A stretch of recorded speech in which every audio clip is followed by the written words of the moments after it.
music and the comic strip are a beautiful blend. Peanuts isn't naturally upbeat. Peanuts, the strip is often downbeat, and I won't say serious, but people are frustrated and unhappy. The music is, for the most part, very joyful. If only you weren't so wishy-washy.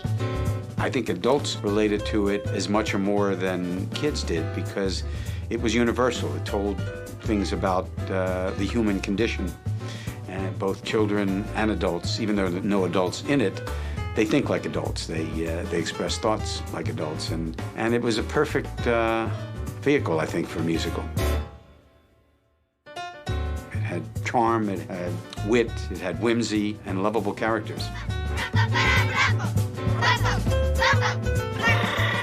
I've always been a great fan of musical comedy theater. And when I sat in that empty theater and saw the cast of You're a Good Man, Charlie Brown, and heard that fantastic music, I just thought it was going to run forever because it was just perfect.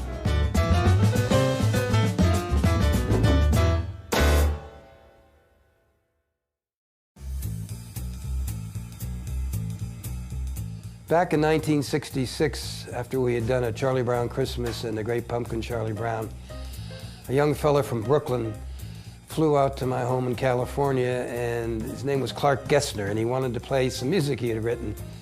And I agreed to listen to it, and he sat down at my piano, and I was enthralled for the next hour by one of the best musical scores I'd ever heard.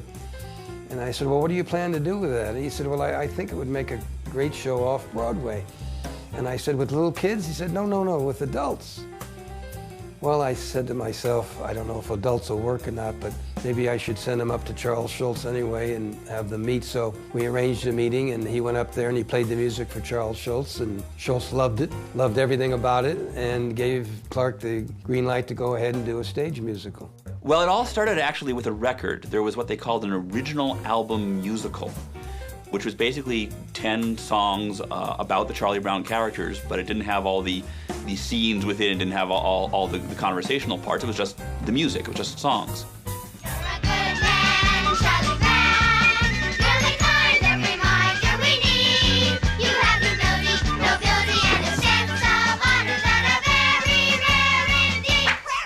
That was something that Clark Gessner had pitched to Charles Schulz as something they wanted to do, and Schulz had okayed it, and so they'd come out with this album, had Orson Bean as Charlie Brown, and then the next year they decided to take it to the stage. When they first did it, it was done off-Broadway in a very small theater, and no one knew whether it was going to work, whether it would really appeal to anybody. I think it was even a 99-seat theater called St. Mark's Place. Nobody had any idea of what it was going to be like, other than we knew the comic strip because it was very, very popular, and we knew it was little kids, and we couldn't figure out exactly how they were going to do it with live actors. And it was a whole vision that Clark Gessner and Joe Hardy, who was the director, they had visualized grown-ups playing children, but in very light voices. Hi, Snoopy. Cute doggy. What do you say, Tiger? They didn't have a script. All they had was the songs. So they workshopped the piece. Each of the actors, the director, anybody involved would be bringing in, say, let's do this bit, let's do that bit. Hey, here's my favorite Peanut strip, let's include that. And so they didn't actually have a written script. The strip has certain, well, being a comic strip, it is inherently, you have one strip one day, one strip the next, and even though sometimes they might connect, they're each designed to stand on their own. So the Peanuts fan is used to that sort of installment.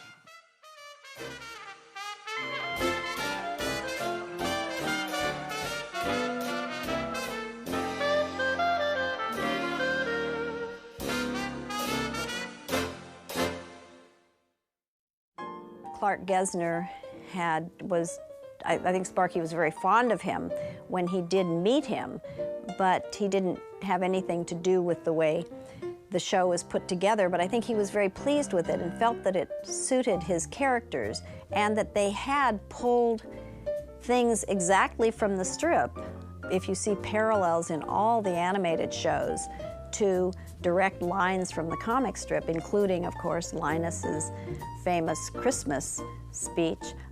But they had taken it so well out of the strip that it was a brilliant job. Now, this is what you call a failure face, Linus. Notice how it has failure written all over it. Well, of course, you've got Lucy going after Schroeder. You've got Charlie Brown flying his kite, which is always an exercise in frustration. You've got the kids playing baseball. You've got Snoopy dancing happily about his supper. So you've got a lot of the common tropes that built around these ideas. But it works, each piece kind of stands on its own, and that's one of the things that I think makes it work so well, that each little scene stands alone as almost a comic strip that you're picking up and reading, and has a beginning, a middle, and an end, and then you go off to the next character.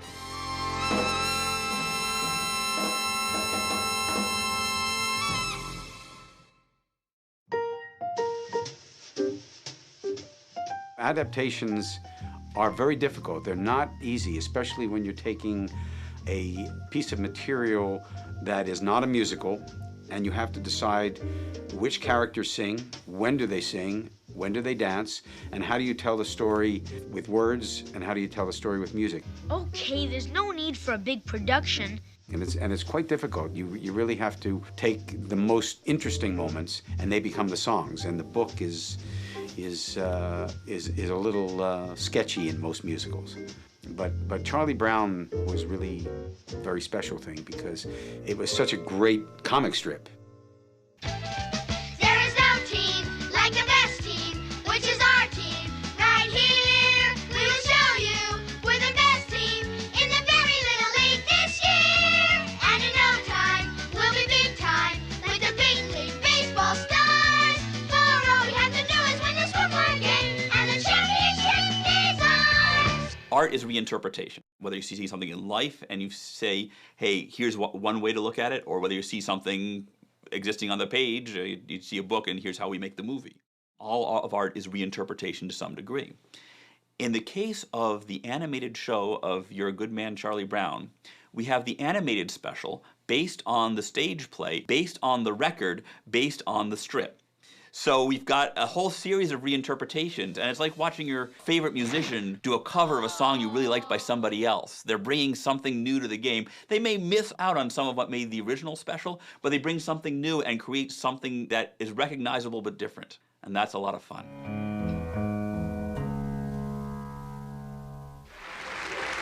Would you welcome the originator of Peanuts, Mr. Charles Schulz.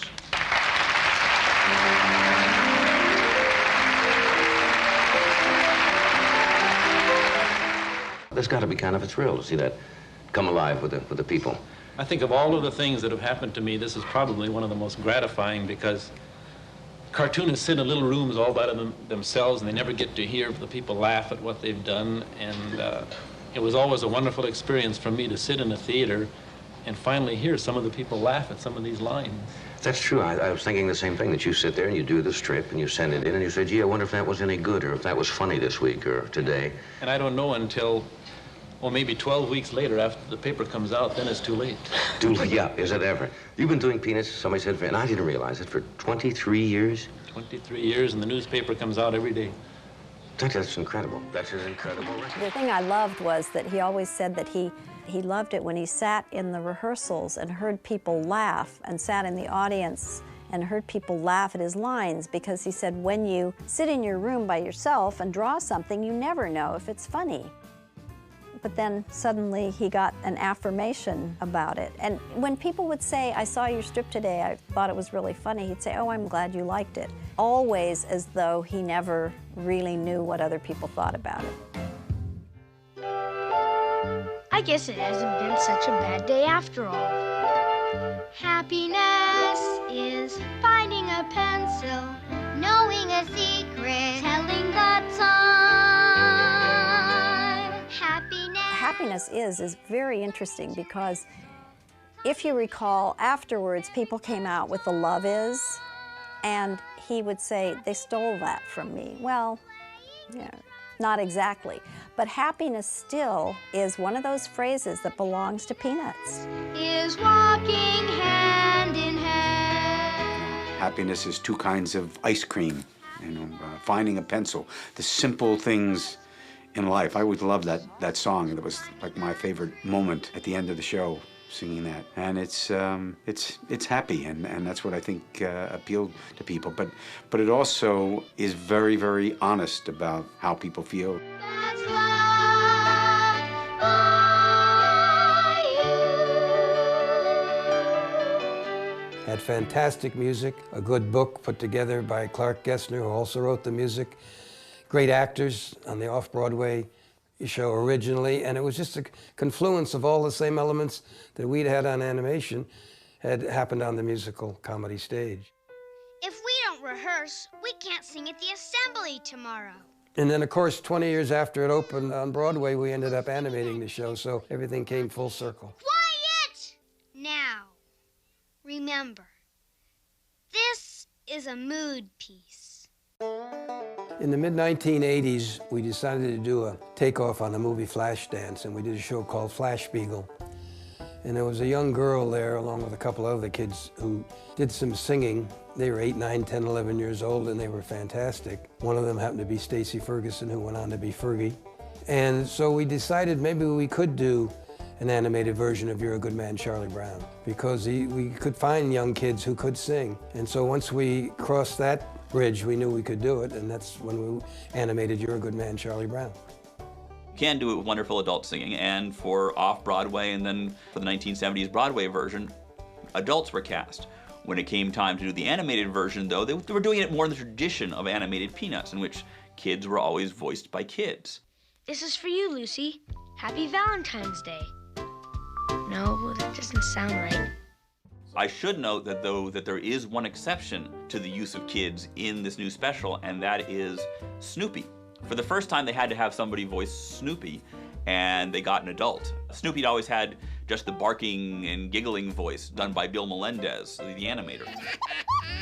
And he was still doing that role in this version, but they actually brought in a speaking, singing Snoopy. I wonder if it'll snow tonight.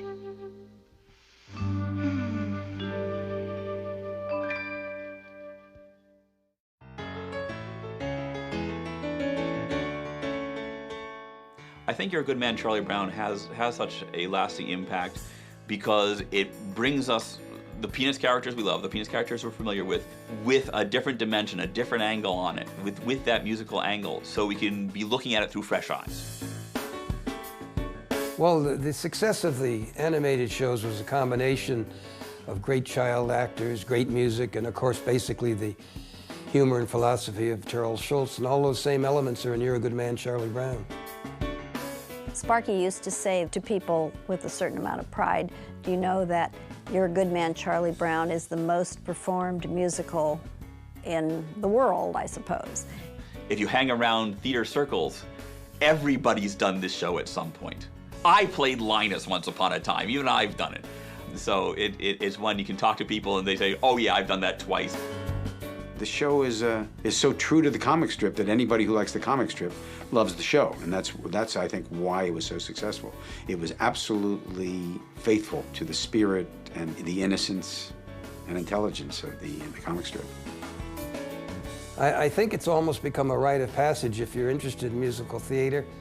At the grammar school level or the high school level, you have to do You're a Good Man, Charlie Brown. That's the first test for a lot of kids.